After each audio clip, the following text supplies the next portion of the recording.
해법을 찾는 토론 이슈앤 직설 시작하겠습니다. 코로나19 4차 대유행의 확산세가 좀처럼 꺾이지 않고 있습니다. 전파력이 강한 델타형 변이 바이러스가 국내에서도 이미 우세종이 된 데다 여름 휴가철을 맞아 이동량이 증가하면서 상황이 더 심각해질 수 있다는 우려가 나오고 있습니다. 현재 상황을 반절시킬 방법은 없는지 지금부터 이야기 나눠보겠습니다.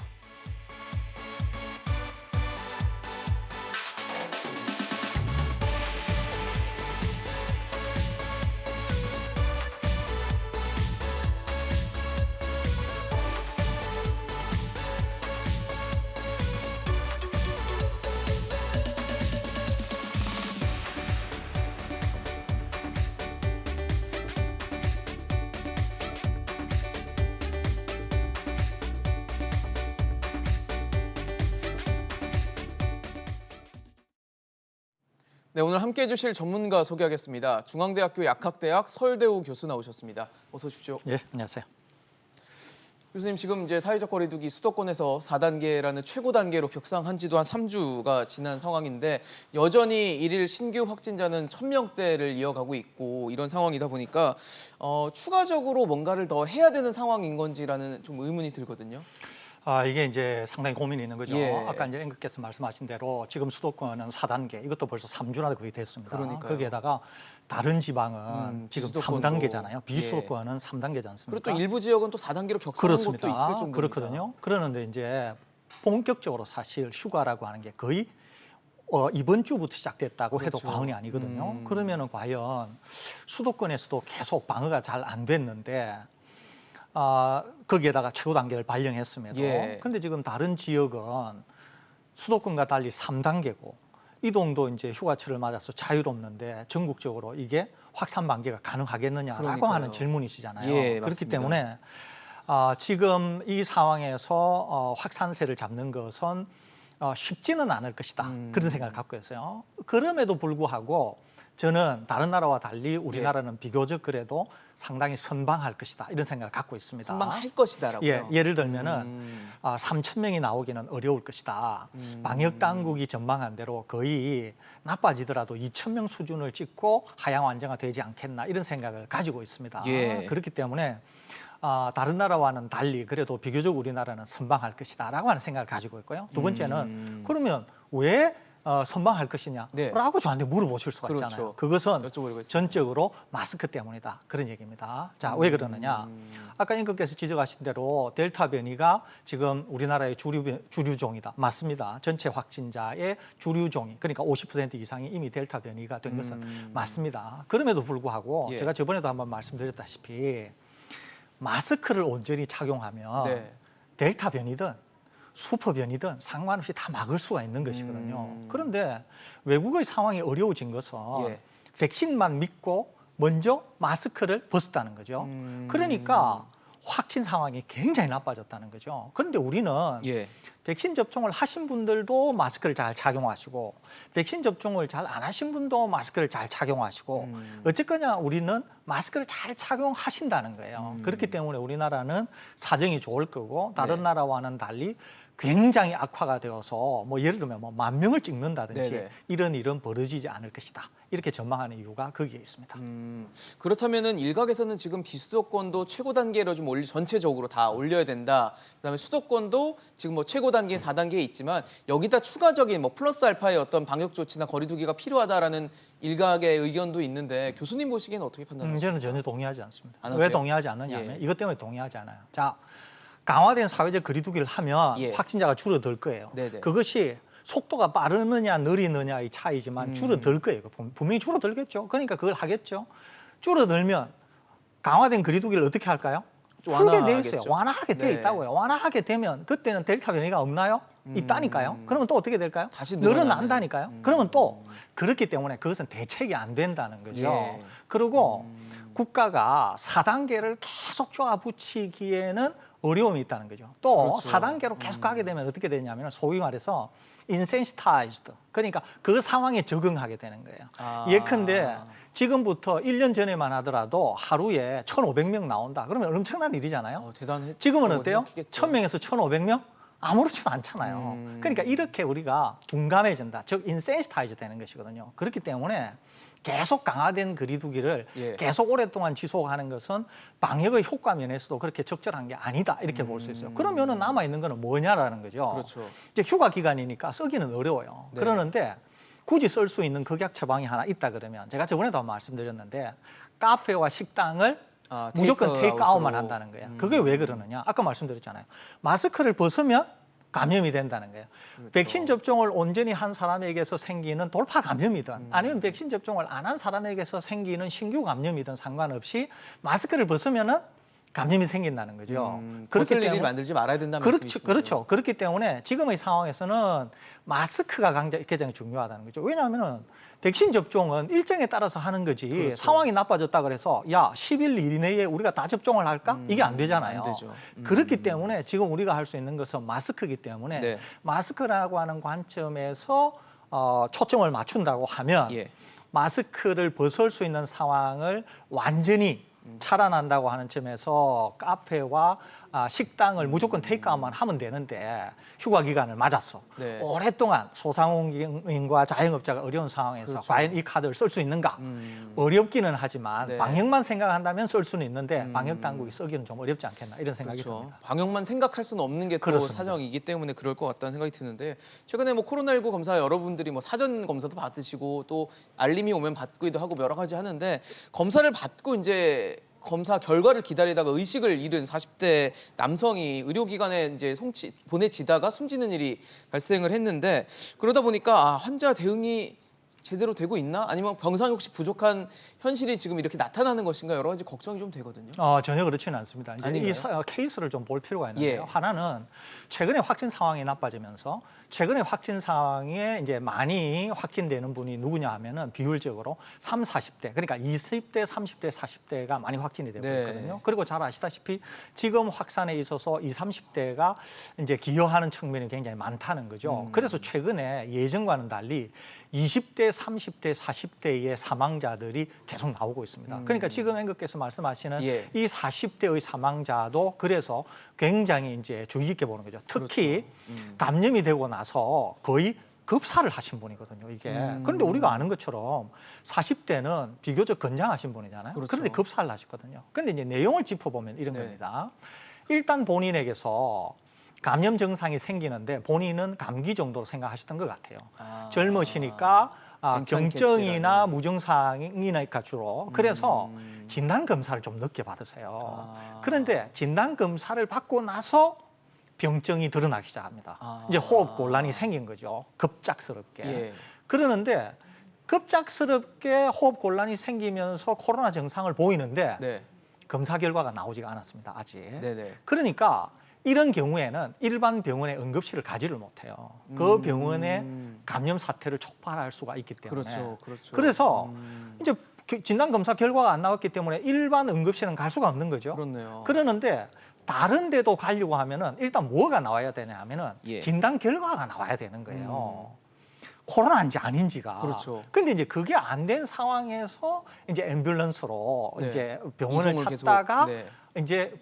이제 우리나라 서울에 있는 국립중앙의료원에 가셔가지고 심정지, 그러니까 심장이 정지한 네, 상태거든요. 이미 병원에 도착하셨을 때는 심정지 상태를 맞은 심정지 상태로 거예요. 오신 거예요. 그러니까 이제 그 상황에서는 이제 쓰기가 굉장히 이제 어떤 수단을 동원하기가 굉장히 어려웠고 우선은 심정지를 해결해야 되고 그 다음에 여전히 네네. 이분이 감염자인지 아닌지를 모르니까 네네. 처치가 굉장히 어려운 측면이 있었죠.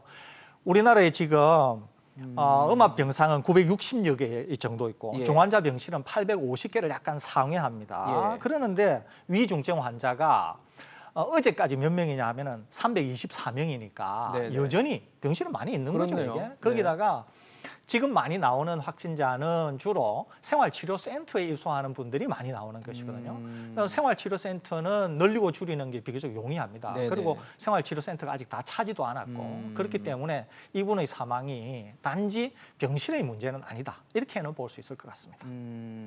알겠습니다. 40대 지금 얘기를 해주셨는데 40대 그러니까 40 9살까지 18세부터 49살까지의 코로나 백신 예약이 이제 시작이 되면은 이제 어떻게 보면 저희가 많이 걱정했다가 20, 30대 또 40대까지 백신을 맞게 되는 건데 이렇게 되면 우리가 생각했던 뭐 집단 면역 시기 11월 이게 좀 앞당겨지는 로드맵이라고 봐야 될까요?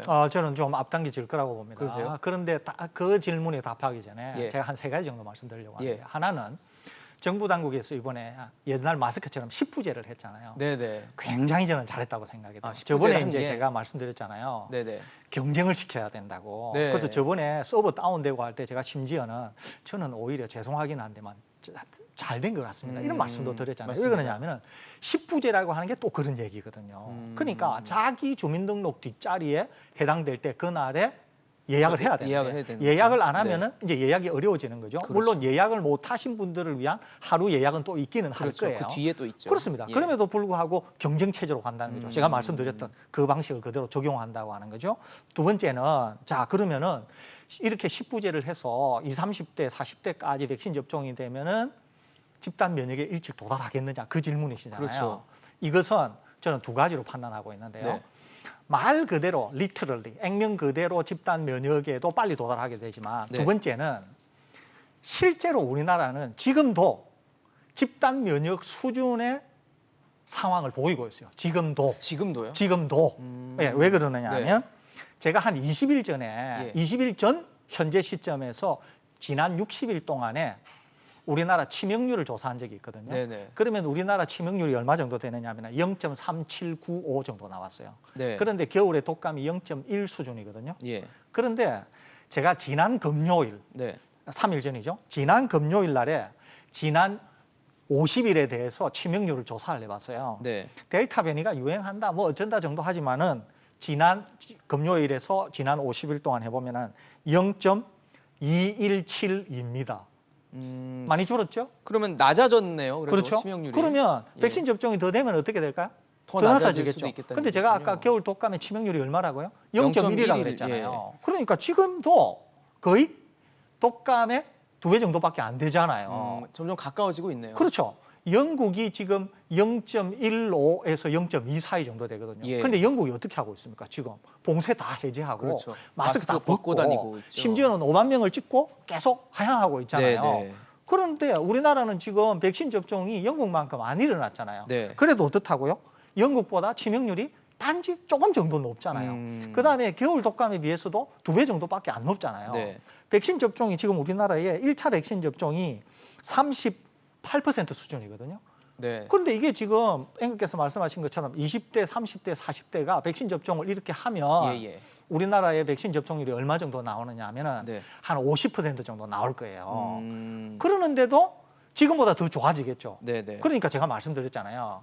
실제로 literally 액면 그대로 집단 면역에도 가까워지겠지만 네네. 꼭 그 액면 그대로의 집단 면역이 아니라고 하더라도 효과로서의 집단 면역은 이미 우리가 누리고 있다는 거예요. 어느 정도는 우리가 어느 누리고 있다라는 정도는 거군요. 그렇게 제가 설명드릴 수 있지 않겠나. 영국이랑 생각이 비교를 해주셨는데 영국은 지금 집단 면역이 형성된 상태라고 봐야 됩니다. 듭니다. 그렇게 보는 게 합당합니다. 왜 그런가요? 그러냐면은 네.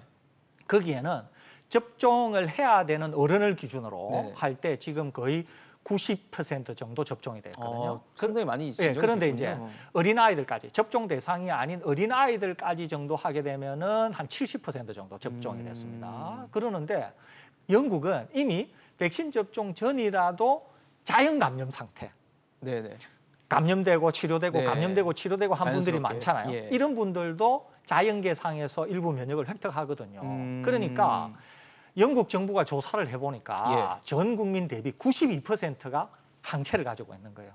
예, 그러니 92%가요? 92%가. 그러니까 영국은 이미 집단 면역에 도달했다고 해도 네. 과언이 아니겠죠. 그러니까 5만 명을 찍을 때만 하더라도 전문가들이 영국 정부를 엄청나게 비난을 많이 했거든요. 네. 미친 거 아니냐고. 그러는데 5만 명을 찍고 이제 점차 하향하고 예, 있죠. 감소하고 있습니다. 예. 마스크도 벗고 국경도 해제해서 PCR 검사만 하면은 내국인이 외국으로, 외국인이 내국으로 들어오는 것을 다 문호를 개방했음에도 불구하고 네. 확진자 수가 줄어들고 있거든요. 네. 그러는데 물론 지금 영국에서 주류 변이체는 델타 변이거든요. 네네. 궁금하잖아요. 아니 델타 변이가 영국에서 주류 변이 거의 한 90% 정도가 델타 변인데 그럼에도 불구하고 왜 이렇게 줄어들지? 이상하잖아요. 그러니까요. 백신 때문에 그렇다는 거예요. 백신. 우리는 말씀드렸잖아요. 저번에 팬데믹을 통제하는 수단은 네. 백신 플러스 마스크인데 백신이 안 되면 마스크로 커버하고 네네. 백신이 없으면 마스크로만 커버가 가능하다 그랬잖아요. 그런데 우리나라는 백신 접종을 하면서 마스크를 마스크도 우리가 잘 잘, 사용하니까 집단 면역이 백신 상으로는 도달하지 않았지만 결론적으로 보여지고 있는 지표는 집단 면역의 지표를 보여주고 있다는 겁니다. 그래서 우리는 백신 접종이 더 일어나면 더 좋은 방향으로 갈 것으로 생각이 됩니다. 근데 좀 의아한 게 지금 영국은 말씀해 주신 대로 마스크를 지금 벗고 백신을 계속 접종을 하면서 나아가다 보니까 이제 일일 신규 확진자도 줄어들고 있는 추세인데 미국에서 보면은 또 74% 정도는 백신을 접종했는데 이제 돌파 감염되는 사례들이 나타나고 있는 상황이어서 이거를 마스크를 계속 써야 된다고 봐야 되는 건지 아니면 영국처럼 우리도 마스크를 벗고 백신을 접종률을 높여가는 게 맞는 건지 어떻게 봐야 될 겁니까? 이거는 이제 그럴까요? 미국하고 상황이 완전히 다른데요. 다른가요? 자, 이제 이겁니다. 미국인 경우는 어떠느냐 하면은 평균 지금 74%가 안 되거든요. 예. 미국이. 네네. 미국이 지금 평균이 미국 전역의 평균의 백신 접종이 한 50% 정도밖에 되지 않습니다. 미국에서는 전역에서. 예. 네. 그러는데 자, 미국의 백신 접종이 그런 정도밖에 안 되는데 지난 독립기념일 4th of July 그러니까 네. 7월 4일 날에 이제 백신 접종에 대한 입장을 정부가 얘기하고 거기는 마스크가 굉장히 민감하니까 백신 접종률이 어느 정도 되고 하니까 마스크를 실외에서 벗을 수 있도록 했지 않습니까? 네네. 그러면 어떻게 되나요? 백신 접종한 사람은 당연히 벗겠지만 그렇겠죠. 백신 접종을 안 한 사람도 벗겠죠. 벗을 수 네. 있겠군요. 그러면 어떻게 될까요? 미국은 인구가 한 3억 명 좀 넘는데 그렇죠. 백신 접종이 안 된 분들이 거의 1억에서 1억 5천 명이나 아직 있는 거거든요. 그렇죠. 그러면 돌파 감염에서 대규모로 나올 거고 왜냐하면 마스크를 백신 접종한 사람도 벗었으니까요. 동시에 백신 접종 안 한 사람도 네. 자기네들이 마치 백신 접종을 한 것처럼 사회 분위기가 그렇게 되니까 벗잖아요. 그러니까 대거 환자가 쏟아져 나오는 거죠. 그러니까 이번에 미 CDC에서 보고서가 나왔다고 많은 사람들이 펄쩍 뛰면서 또는 언론에서 공포를 부추기고 있는데 이 CDC의 보고서는 무엇을 얘기하려고 하는 거냐 하면은 네. 마스크의 중요성을 얘기하려고 하는 것이거든요. 그렇기 때문에 마스크가 중요하다. 그래서 미국에서 미 CDC 보고가 나오면서 뭐 했죠?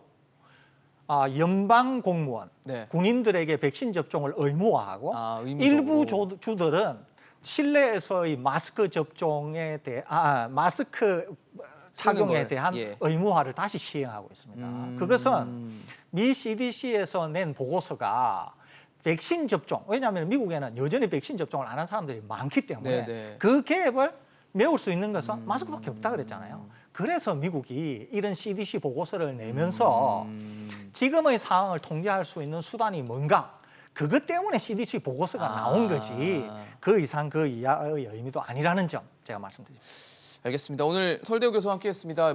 말씀을 들어보니까 역시 마스크가 제일 중요하다라는 생각이 좀 들었습니다. 그리고 백신 예약 접종 이제 사전 예약이 시작되기 때문에 그 부분도 좀 신경을 써서 예약을 해보는 것도 좋을 것 같다는 생각이 드네요. 감사합니다.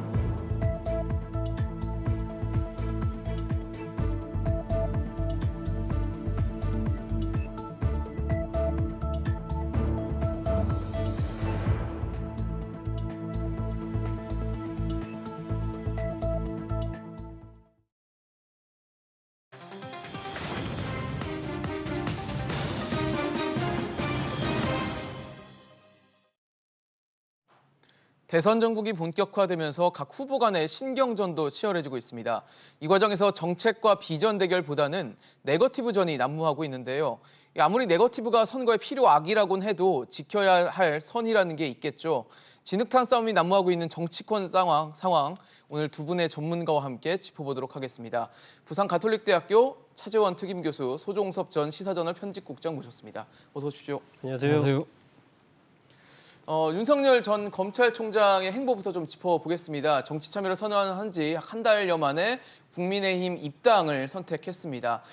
사실 최근에 좀 지지율이 하락하는 거 아니냐라는 얘기가 있었는데 뭐 이런 어떤 상황들이 좀 영향을 줬을까요? 좀 예상했던 것보다는 좀 이르다라는 평가도 있었거든요. 그렇죠. 상당히 그러니까 지난 금요일이었죠. 금요일 날 입당 국민의힘에 입당을 했는데 예. 많은 언론들이 전격적이다는 네, 이야기를 많이 했거든요. 사실 그렇게 전격적으로 입당을 했던 이유 중에는 하나는 앞서 말씀하신 것처럼 지지율이 흔들리고 있다. 그 지지율이 흔들리는 이유 중에 가장 큰 이유가 예. 진로의 모호성 때문이었거든요. 그러니까 정치 참여를 하고 난 뒤에 과연 국민의힘하고 같이 할 거냐 아니면 제3지대에서 자기 혼자만의 독자적 노선을 그렇죠. 갈 것이냐 그걸 둘러싸고 상당한 이 지금 의견들이 그러니까 엇갈리고 전망들이 있었죠. 엇갈리는 상황이었고 본인은 근데 계속적으로 일관되게 국민의힘과 같이 하겠다는 이야기를 하면서도 거리를 두는 그런 모습들이 상당히 어떻게 보면 그러니까 지지하는 사람들뿐만 아니라 일반 그 국민들 입장에서도 약간은 피로감을 주는 그런 상황이었다. 그렇기 때문에 본인 입장에서는 이 상황이 결국 어차피 다음 대선에서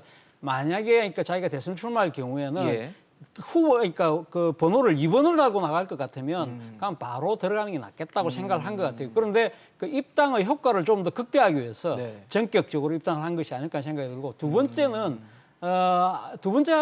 제가 봤을 때는 지난주에 불거졌던 줄리 벽화를 둘러싼 여러 가지 네. 이렇게 자신의 아내와 관련된 의혹들 그렇죠. 이러한 부분들을 조금 국민 전환을 하려고 하는 그러한 생각도 갖고 있었던 것 같아요. 예. 예를 들면 우리가 이런 표현들을 많이 쓰거든요. 유수는 유수로 듣는다는 이야기가 있는데 지금 자신의 아내와 둘러싼 여러 가지 공방들 자체를 일거에 뒤집을 수 있는 것은 자신의 정치적 진로를 분명히 함으로써 그걸 갖다가 돌파하겠다는 생각이 있는 것 같고 그리고 또 이 지금 국민의힘이 제1야당이지 않습니까? 그렇죠. 제1야당이 사실은 이렇게 밖에서 혼자서 이렇게 정치 행보를 하는 것보다는 제1야당의 울타리 속에서 하는 것 자체가 오히려 자신을 둘러싼 여러 가지 그러니까 지금 공방들을 이 커버해주고 보호해주는 그러한 역할을 제1야당이 할 수 있기 때문에 그러한 부분들도 이번 행보에 영향을 끼친 것이 아닐까 하는 생각이 듭니다.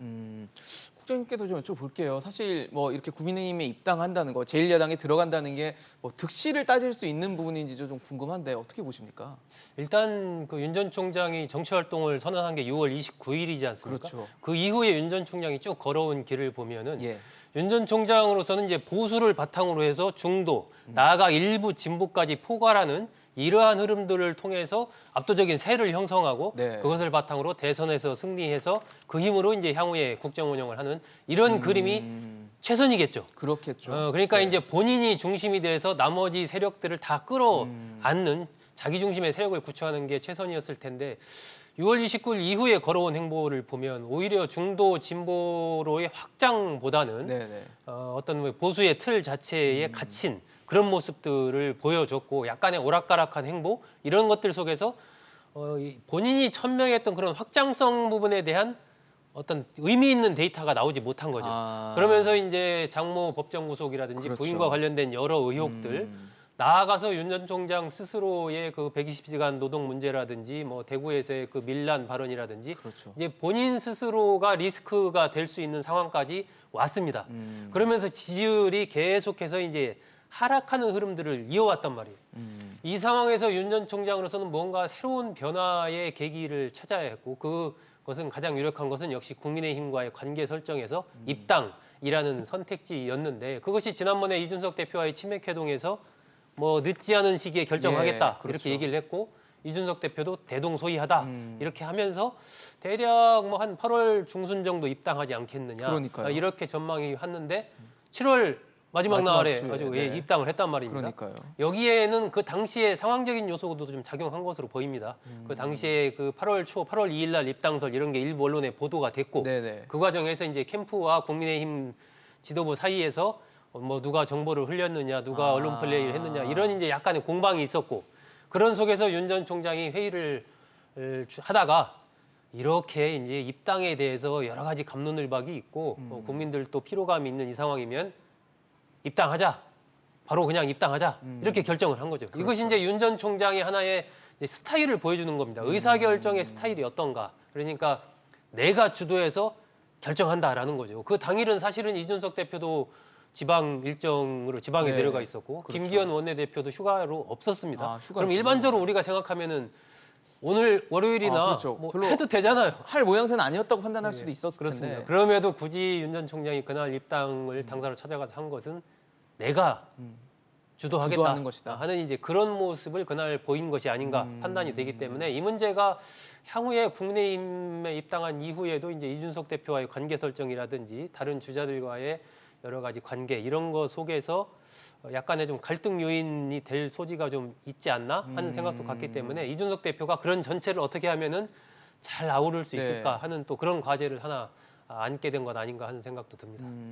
사실 이렇게 윤석열 전 검찰총장이 국민의힘에 제1야당에 입당을 하긴 했지만 뭐 그렇다고 해서 논란이 사라지는 건 사실 아니거든요. 특히 이 아내와 관련된 논란, 네. 뭐 준리벽화가 지금 종로에 네. 이어서 청주에서도 뭐 등장했다라고 네. 하면서 이걸 두고 뭐 표현의 자유다, 아니 좀 과하다, 뭐 네. 여러 가지 해석이 나오는데 이 부분이 또 입당을 한 이제 윤석열 전 검찰총장에게 좀 지지율에 영향을 줄 만한 요인이 될 수 있을까요? 저는 뭐 지지율에도 상당히 영향을 줬다는 생각이 듭니다. 일단 그러나 그 지지율 자체가 그러니까 부정적으로 그러니까 이 사안이 작용했다기보다는 예. 일종의 어떻게 보면 역설적이게도 긍정적으로 좀 작용한 측면이 있다. 긍정적으로요? 예, 왜냐하면 이 준리벽화를 둘러싼 여러 가지 공방에서 사실 뭐 여권에서도 이 벽화에 대해서 비판이 나올 정도로 네. 사실은 어떻게 보면 그러니까 이 지금 공직 후보자의 아내의 그러니까 혼전 사생활에 대한 이야기를 그것도 지금 아무것도 검증되지 않은 이야기를 일방적으로 이렇게 공개적으로 게시하는 것 자체가 네. 어떻게 보면 그 이 지금 여성에 대한 혐오 더 나아가서는 또 보면 또 한 인간의 인권에 대한 네. 상당한 어떻게 보면 상당히 유린 이런 식으로 지금 비치고 있다는 겁니다. 이런 부분들에 대해서 야 이건 좀 검증치고는 지나친 것이 아닐까라는 이야기가 나온다는 것이죠. 물론 게시하는 분의 입장에서는 자신은 헌법상의 표현의 자유를 이야기하고 있지만 그럴 수 있죠. 헌법에는 표현의 자유뿐만 아니라 사생활 침해에 대한 그러니까 보호를 그 받아야 사생활 된다는 게 비밀을 있겠죠. 보호하려는 예. 보호해야 된다는 그러한 또 가치도 담겨 있는 것이거든요. 그러면 자신의 헌법적 가치를 위해서 다른 사람의 헌법적 가치는 침해해도 되느냐는 심각한 이 모순에 부딪힌다는 겁니다. 이런 부분들에 대해서 상당히 어떻게 보면 우리 사회의 전체적인 여론 자체가 네. 상당히 좀 너무 심했다. 그런 상황에서 어떻게 보면 윤석열 총장 입장에서는 상당히 어떻게 보면 자신의 억울함을 내비치게 되는 그런 하나의 계기가 되어버리는 그런 모양새가 이루어졌다는 겁니다. 소위 말해서 일종의 동정 여론 같은 예. 것들이 만들어졌다. 그리고 또 하나는 지금 앞으로 계속적으로 그러니까 아내와 관련된 또 처가와 관련된 그러니까 그 검증 부분에 대해서도 상당히 어떻게 보면 칼날이 약간 무뎌질 수 있는 그러한 또 이 계기가 될 수 있다는 측면에서는 오히려 역설적으로 긍정적인 측면이 분명히 있다는 것이죠. 그런데 문제는 모르겠습니다. 이러한 부분들에 대해서 과연 그렇지만 이 지금 아내와 둘러싼 여러 가지 또 중에서 공직 후보자로서의 검증할 대목은 분명히 남아 있는 것이거든요. 이러한 부분들이 과연 객관적인 자료들로 인해서 나오지 않는 한 이 준리벽화 문제는 일단 그 윤석열 총장한테는 약간은 유리하게 지금 작용하고 있는 것 같습니다. 사실 뭐 야권에서도 어쨌든 지금 뭐 소위 말하는 경선 버스를 타야 되는 상황이 될 텐데 이 일에 있어서 여기서도 야권 내에서 그러니까 야당 내에서도 혹시 이 논란이 뭐 영향을 주게 될 거라 보십니까? 그러니까 이 부분 사생활 부분에 대한 부분에 대해서 어떤 공세를 펼치거나 그 의혹 제기를 하거나 네. 이러기가 상당히 어려워진 거죠. 이건 뭐 야권도 마찬가지고 여권도 마찬가지고 네. 그런 부분이고 실제로 그러니까 결혼 전의 일 그것도 사적인 문제 검증되지 않은 그냥 어떻게 보면 단순한 소문 수준의 얘기를 가지고 그 부분을 이렇게 공론화 한다는 것에 대한 부적절성 이런 부분을 많은 분들이 이제 얘기를 하는 거죠. 이 이른바 줄리 얘기를 처음 한 그 매체도 보면은 시작할 때 이건 사실이 아닙니다. 이렇게 하고 시작을 합니다. 그런데도 어쨌든 이게 사실인 것처럼 많이 회자가 되고 비춰지고, 예, 이런 바탕에는 이제 어떤 정치적인 공세의 성격이 있는 것이거든요. 그런데 이번 일을 계기로 해서 어쨌든 그 부분에 대한 공세를 펼치기는 좀 어려워졌다라고 좀 생각이 들고 전혀 어쨌든 확인된 게 전혀 없지 않습니까? 네, 그 부분에 그렇죠. 대해서는.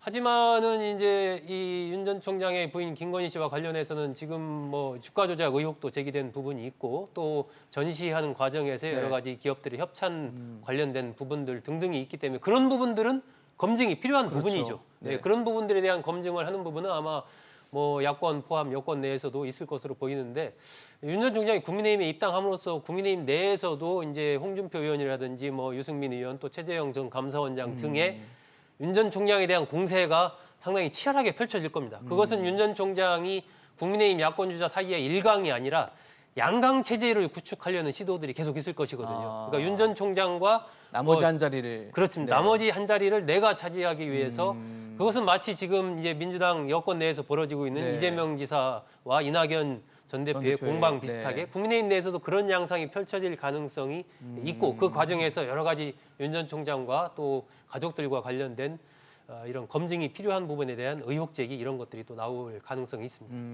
사실 윤석열 전 검찰총장이 이제 정치에 있어서는 좀 초보다라는 평가가 있고 이제 정치를 뭐 뛰어든 지는 얼마 안 되기 때문에 아주 치밀한 전략가가 좀 필요하다는 얘기가 있고 최근에 또 김종인 전 비대위원장을 비공개로 또 만나면서 혹시 이제 캠프에 합류해서 뭔가 이렇게 꾸려가는 것인가를 두고도 관심을 쏠리고 있거든요. 일단 뭐 윤석열 전 총장 입장에서는 김종인 전 그 비대위원장을 모셔올 수만 있다고 한다면 최상의 카드가 될 수가 있겠죠.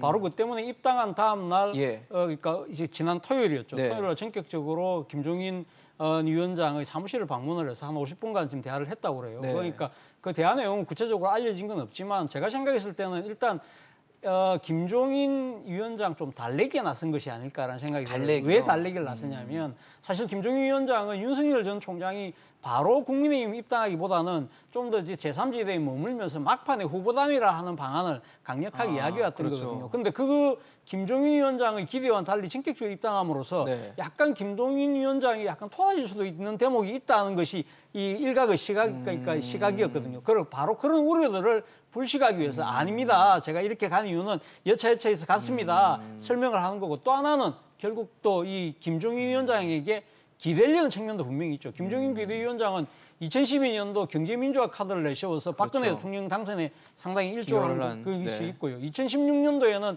민주당의 비상대책위원장을 맡아서 그렇죠. 또 이 제1당을 만들어냈지 않습니까? 그리고 또 이번에는 또 이제 서울시장 보궐선거에서도 네. 진두지에서 오세훈 시장을 만들어냈던 그렇죠. 소위 말해서 김종인 매직이라는 고의 일으킬 정도의 정치적인 여러 가지 그러니까 전략에서 상당한 탁월함을 보여주고 있거든요. 그렇기 때문에 아마 이 윤 전 총장 입장에서는 김종인 비대위원장을 캠프로 모실 수만 있으면 예. 최상이겠죠. 그러나 제가 생각했을 때는 김종인 비대위원장이 저는 어느 한 진영의 자장으로는 가지는 않을 것 같다. 그렇다고 해서 그러면 아예 대선 국민에서 그러면 한 발 뛰고 있느냐? 그렇지는 않을 것 같고 이제 이 윤석열 전 총장이 국민의힘으로 입당함으로써 예. 국민의힘의 전체 판을 진두지휘하는 예를 들면 국민의힘의 경선이 끝나고 누군가가 후보가 되고 난 뒤에 예. 선거 국면을 지휘하는 선대위원장 정도를 맡지 않을까. 그 과정 그걸 통해서 자신이 대선에서 정권을 만들어내는 킹메이커 역할을 할 것이다. 그러나 당장 윤석열 전 총장의 캠프에 가서 할 가능성은 적다. 그러나 낮다고 윤석열 전 보시는군요. 총장이 후보가 되고 나면 네네. 그건 흔쾌히 와서 하겠죠. 그건 윤석열 전 총장뿐만 아니라 누가 되든 제가 생각했을 때는 이준석 대표가 지금 김종인 비대위원장을 모셔오겠다는 의지가 워낙 강하기 때문에 네네. 아마 이 본선 국민에서는 어떤 식의 역할을 할 가능성이 있지 않을까 하는 생각이 듭니다. 여권 얘기도 좀 해보도록 하겠습니다. 이재명, 이낙연 두 대선 주자가 상당히 뭐 공방을 벌이면서 뭐 개인적인 얘기도 하고 각종 이제 논란들을 빚고 있는 상황인데 이번에는 소 잡는 칼, 닭 잡는 칼 논쟁이 좀 불거졌어요. 이게 뭔 얘기입니까 이게? 참 이게 국민들이 이런 논쟁을 보면서 어떤 생각을 할지 이런 논쟁이 자꾸 불거지면은 이제 국민들이 저 논쟁 장치를 소잡보듯 하지 않을까 하는 생각이 듭니다. 지난 30일 날 이낙연 전 대표가 그런 얘기를 했죠. 소 잡는 칼과 닭 잡는 칼이 따로 있다. 네네. 아, 그리고 결국- 해석은 또 독자들에게 맡기겠다고 했거든요. 예, 뭐 그 얘기를 본인이 하긴 뭐한데 결국 이제 이낙연 전 대표가 하고 싶었던 얘기는 이 어떤 국정 경험이라든지 기타 그런 측면에서 나라를 이끌어갈 그런 리더가 따로 있는 거고 지자체 장 정도를 할 리더가 따로 있는 거고 결국 이제 이낙연 전 대표 나는 의정 경험, 도지사 경험, 또 총리 경험 그렇죠. 등등의 풍부한 국정 경험을 가지고 있기 때문에 나 같은 사람이 리더가 돼야 되고 이재명 지사는 뭐 경기도지사 정도 아니냐 사실은 그렇게 상당히 강하게 디스를 한 한 것이죠. 것처럼 그러다 보니까 비춰지는. 이제 이재명 지사 캠프에서도 아니 뭐 소 잡는 칼 갖고 있으면 뭐하냐 닭도 제대로 못 잡았는데 그러면서 이낙연 전 대표가 아니 뭐 전남지사하고 당 대표 했지만 성과가 없지 않느냐. 성과 뭐 내놓을 만한 거 내놔봐라. 가져와봐라. 이렇게 뭐 이제 이런 얘기군요. 맞받은 거고 또 그러니까 이제 이낙연 전 대표 측에서 뭐 그 4.3 특별법 개정한 이런 부분을 하나 이제 예로 들어서 또 반격을 하기도 했는데 결국 네. 이게 지금 이낙연 전 대표와 이재명 지사 두 사람의 어떤 혈투라고 봐야 되겠죠. 지금 여기서 밀리면 죽는다라는 그런 맥락에서 지난번에 이제 예비 경선 과정에서 이재명 지사가 국밥 전략을 펼치면서 그리고 이른바 이제 백제 발언의 빌미를 네. 제공하면서 이재명 지사의 지지율이 정체된 묶인 상태가 됐고 이낙연 전 대표는 어쨌든 예비 경선의 좋은 평가를 바탕으로 상당히 치고 올라가는 올라왔죠. 흐름으로 예. 특히 호남 지역에서의 변화 같은 것은 상당히 큰 변화가 일어났단 말입니다. 그러다 보니까 이제 이재명 지사가 급해진 거고 그래서 상당히 이제 공세를 펼치는 쪽으로 간 건데 지금 양쪽이 그야말로 치열한 물밑에서 삿바 싸움을 벌이고 있는 상황이기 때문에 이게 당분간 금방 뭐 어느 한쪽이 접고 그냥 새로운 뭐 정책 경쟁으로 예. 가자 이렇게 가기는 좀 쉽지는 않아 보입니다. 그렇기 때문에 양쪽의 그 사활을 건 싸움이 조금 더 진행될 것 같다라고 보여지는데 네. 국민 입장에서 보기에는 이런 논쟁 자체가 좀 퇴행적인 거죠. 그렇죠. 그러니까 뭐 노무현 전 대통령 탄핵에 찬성했냐 반대했냐 백제 발언 소닥 논쟁 이런 것 자체가 어떤 뭐 국가의 미래 비전을 놓고 토론을 하거나 그러니까요. 정치 개혁에 바람직한 어떤 방안을 놓고 이런 게 아니지 않습니까? 그러다 보니까 이 전체적으로 이 오늘 조사 보니까 이 민주당 지지율이 다시 국민의힘에 역전됐다 이런 조사 결과가 나오던데 국민의힘 이 국민들이 보기에는 어쨌든 민주당 현재 벌어지고 있는 이런 상황을 좋게 평가하지는 않는 것 예, 그렇게 이제 보여지기 때문에 뭔가 변화가 좀 민주당에서도 필요하지 않나 생각합니다. 네, 참 사실 여당 지도부도 좀 네. 이렇게 비방전 그만했으면 좋겠다라고 네. 계속 얘기를 하고 있는데도 계속 이제 비방전이 계속되고 국민들이 보기에는 뭔가 비전과 정책적인 부분이 부각되지 않다 보니까 이게 과연 선거 전체에서 여당이 만약에 승리를 원한다면 이게 긍정적으로 작용할지 부정적으로 작용할지가 궁금하거든요. 뭐 아까 우리 소국장 말씀하신 것처럼 사실 국민들 입장에서는 국민들 먹고 사는 문제 또 그러니까요. 앞으로 국민들의 미래하고는 전혀 관계없는 자기들끼리만의 이야기를 좀 하고 있다고 예. 많은 분들이 생각할 수밖에 없는 거거든요. 말씀하신 것처럼 말 그대로 지금 민주당 대선 후보들이 국민들의 민생과 국민들의 삶에 대해서 소보도 답보도하고 있는 것이 아닐까라는 생각이 나올 정도로 좀 예. 어떻게 보면 좀 한심한 그런 경선전이라고 이야기는 합니다만 그러나 당사자들 입장에서는 그만큼 절박하다는 것이죠. 왜냐하면 이번 경선에서 분명히 승리를 해야만 본선으로 갈 수 있기 때문에 네네. 그리고 또 이 지금 사실 그 경선전이 시작될 때만 하더라도 이재명 도지사가 네. 상당히 그러니까 지금 그 대세론을 형성해 가는 듯이 보였지만 예비 경선을 거치면서 많이 흔들리면서 이낙연 이 전 대표가 상당히 좁히고 있는 상황이거든요. 그렇죠. 따라왔죠. 그런 상황이다 보니까 경쟁이 더 치열해질 수밖에 없는 것이고 그래서 지금 앞서 말씀하신 것처럼 뭐 이 탄핵, 백제, 그다음 소닥칼, 뭐 소칼, 닭칼 네. 이 이야기까지 놓는 거는 결국 지금 이 공방의 프레임 자체가 바뀌고 있는 거죠. 그러니까 이 탄핵이라는 것은 그러니까 정체성의 문제, 그리고 지금 백제라는 문제는 확장성의 문제, 그 소칼, 닭칼이라는 네. 것은 결국 무능의 프레임으로 그렇죠. 능력의 문제인 거죠. 진척되는 부분이기 때문에 사실 어떻게 보면 불가피한 측면이 분명히 있긴 사실입니다만 그러나 이것이 어떻게 보면 후보들 간에 좀 말꼬리를 잡는 감정 싸움으로 지금 치우치고 있다. 이럴 경우에는 사실은 이 그 경선이 끝나고 난 뒤에도 진 쪽이 흔쾌히 승복하기가 쉽지 않다는 겁니다. 그렇죠. 그리고 같은 당이잖아요. 그럼 어차피 이 지금 그러니까 대선에서 본선에서 어떤 식으로 당의 승리를 위해서 힘을 합쳐야 될 이 같은 팀인데 그렇죠. 그 팀 자체가 상당히 스스로 마음의 상처를 입어버리면 힘이 전력이 상당히 약화되는 그러게요. 그러한 상황이 될 수 있기 때문에 아마 민주당 입장에서 상당히 고민스럽고 바로 그 때문에 지금 뭐 후보들 다 모아서 지금 원팀 협약식까지도 했지만 끝나자마자 돌아서서 이렇게 지금 공방이 더 치열해지고 그러게요. 있으니까 상당히 아마 민주당 입장에서는 곤혹스러운 입장일 것 같습니다.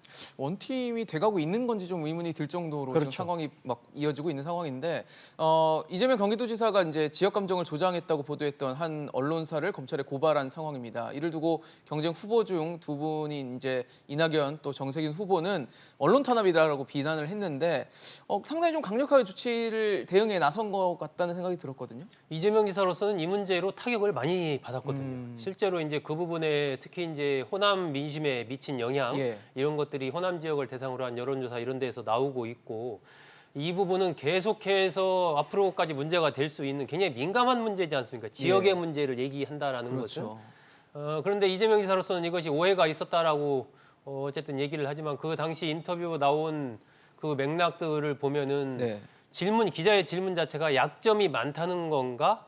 이렇게 질문이 나오거든요. 네네네. 거기에 대한 답변이 이제 이른바 백제 발언, 한반도 5,000년 역사에서 뭐 백제가 중심이 돼서 뭐 온전하게 통일한 적이 없다. 없다. 뭐 이런 네. 맥락이 나오기 때문에 이 부분이 뭔가 이제 지역과 관련해서 해석될 수 있는 그런 빌미를 이재명 지사가 제공한 것은 던졌다는. 맞습니다.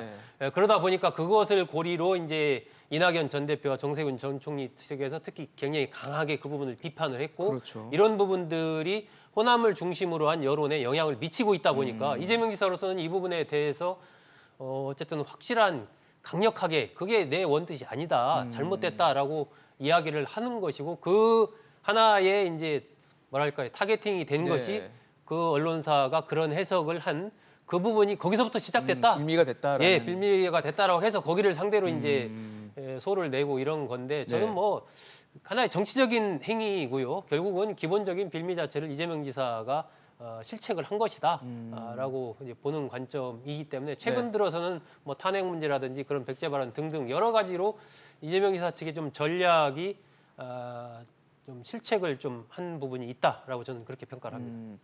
사실 뭐 이렇게 이재명 경기도지사와 또 이낙연 전 대표 간의 뭐 비방전 또 네거티브전 각종 벌어지다 보니까 평가는 여러 가지를 할 수 있겠지만 결과론적으로 봤을 때 다른 후보들, 그러니까 뭐 정세균, 추미애, 뭐 박용진 이런 다른 여권의 후보들은 좀 상대적으로 묻히는 경향들이 좀 있는 그렇죠. 것 같거든요. 예.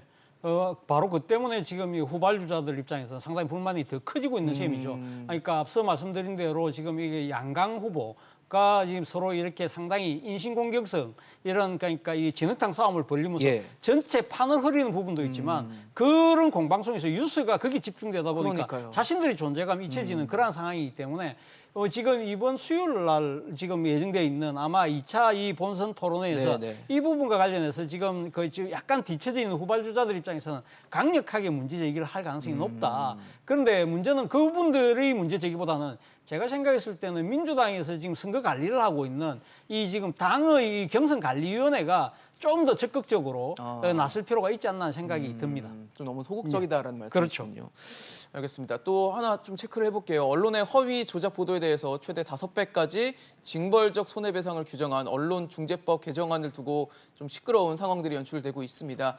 뭐 여야 대선 주자들 간에서도 좀 입장이 엇갈리는데 이것도 좀 우려되는 부분도 있고 좀 기대되는 부분도 있을 것 같은데 어떻게 좀 평가하십니까? 그러니까 가짜 뉴스에 대한 어떤 대책이 필요하다라는 부분에 많은 분이 공감을 하고 있습니다. 워낙 이게 SNS가 예. 발달을 하고 또 특히 최근 들어서 이게 진영으로 그렇죠. 나뉘어서 읽고 싶은 것만 읽고 보고 싶은 것만 보는 이른바 확증 편향 현상이 굉장히 강화가 그렇죠. 됐거든요. 그리고 이제 이 AI에 의한 뉴스 기타 이런 편집 이런 것도 이루어지면서 이 어떤 사람이 좋아하는 뉴스만 계속 뜨게 돼 있어요. 선호되는 것만. 예. 그러면 그것만 자꾸 보다 보면은 그렇죠.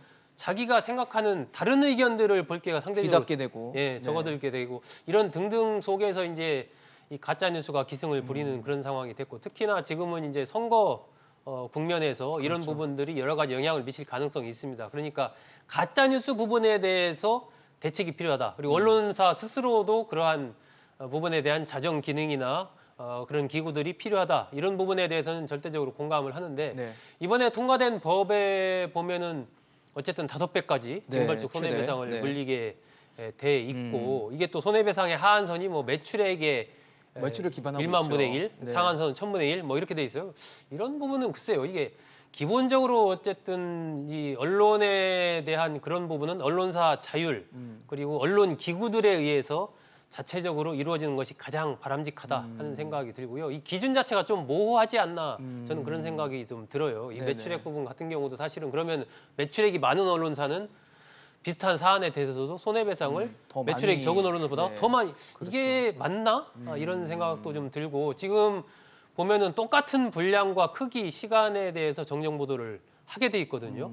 이 부분도 사실 저도 언론에 있었지만 언론 입장에서는 굉장히 좀 받아들이기가 쉽지 않은 그런 상황이기 때문에 네. 지금 뭐 야당 포함해서 언론 단체들이 전부 반대를 하고 있는 반발하고 상황이어서 있습니다. 네. 이 부분은 조금 더 여러 가지 좀 논의를 거쳐서 어느 정도 합리적으로 수긍할 수 있는 범위 내에서 좀 통과됐으면 하는 그런 아쉬움이 좀 있습니다. 네. 그럼에도 뭐 언론 뭐 재갈법이나 아니면 뭐 네. 제대로 된 비판과 견제를 할 수 없을 것이다라는 목소리도 나오거든요. 그렇죠. 뭐 어떻게 보면 그러니까 지금 벼룩 잡으려다가 초가상간을 불태울 수 다태우는, 있는 네. 그러한 우려가 일각이 제기되고 있는 게 사실입니다. 앞서 뭐 말씀하셨지만 지금 언론중재법 개정안에 지금 상당히 그 문제가 되고 있는 그러니까 이 사안이 세 가지인데요. 첫 번째는 허위 조작 보도 개념을 새로 도입을 했어요. 허위 조작 보도 경우에 앉아서 강력한 규제를 가하겠다고 하는데 허위 조작 보도의 뭐 기준이 뭐냐? 그렇죠. 너무 추상적이라는 겁니다. 그리고 또 하나는 지금 이 손해액의 5배를 지금 이제 그러니까 이 징벌적 네. 배상을 한다는 물리겠다는 것인데 거죠. 네. 이 손해액을 가면 어떻게 측정할 산정하고 것인가. 그 범위를 어떻게 둘 것이냐 이 부분. 그리고 세 번째는 보도의 고의 중과실 입증 책임을 언론사가 갖도록 한 거예요. 그런 경우에는 시민들 같은 경우 일반 개인이 사실 거대 언론사하고 싸우는 과정에서 내가 피해봤는데 이걸 본인이 입증하기는 쉽지 그렇죠. 않아요. 어렵죠. 그렇기 때문에 언론사가 하라는 건 맞지만 그런데 문제는 권력이나 대기업 같은 경우도 나도 상당히 허위 보도로 중과실을 입었어요. 그런데 그 입증 책임은 언론사가 하세요. 이래 되면 권력이나 대기업은 이걸 빌미로 해서 언론의 여러 가지 비판적 보도를 사진에 억제할 수 있는 하나의 수단이 생긴다는 겁니다. 바로 그런 측면에서 본다고 한다면 최소한 지금 이 입증 책임에 있어서 시민과 권력과 대기업은 좀 그렇죠. 분리시키는 그러한 노력들이 있어야 되는 것이 아니냐는 지적들이 나오는 것이거든요. 앞서 뭐 말씀하셨지만 기자협회를 비롯해서 네. 지금 진보적인 상당한 가치를 갖고 있다는 민주언론시민연합에서조차도 사실은 입증 책임 부분 같은 경우는 상당히 문제가 많다. 이거는 시민과 권력과 대기업은 분리할 필요가 있다는 네네. 정도로 이야기를 하고 있기 때문에 저는 지금 일단 상임위 단계에서 지금 통과되어 있는 상황인데요. 그렇죠. 아직 지금 본회의 소위만 지금 넘었죠. 남아있기 때문에 저는 사실 이러한 그러니까 언론개혁 그리고 가짜뉴스 척결 이런 부분들을 분명히 우리가 해야 될 필요하지만, 사안이지만 네. 이것 때문에 또 다른 부작용으로 해서 전체적인 언론 자유를 표현의 자유를 억압하는, 억제하게 될 네. 경우 이런 부분들에 심각한 우려가 남아 있다고 한다면 저는 상당히 이런 부분들은 좀 더 진지하게 숙고할 필요는 있다는 생각이 듭니다. 알겠습니다. 오늘 정치권 이슈 차재원 교수, 소종섭 전 국장과 함께 다뤄봤습니다. 이슈앤직설 오늘 준비한 소식은 여기까지입니다. 지금까지 시청해주신 여러분 고맙습니다.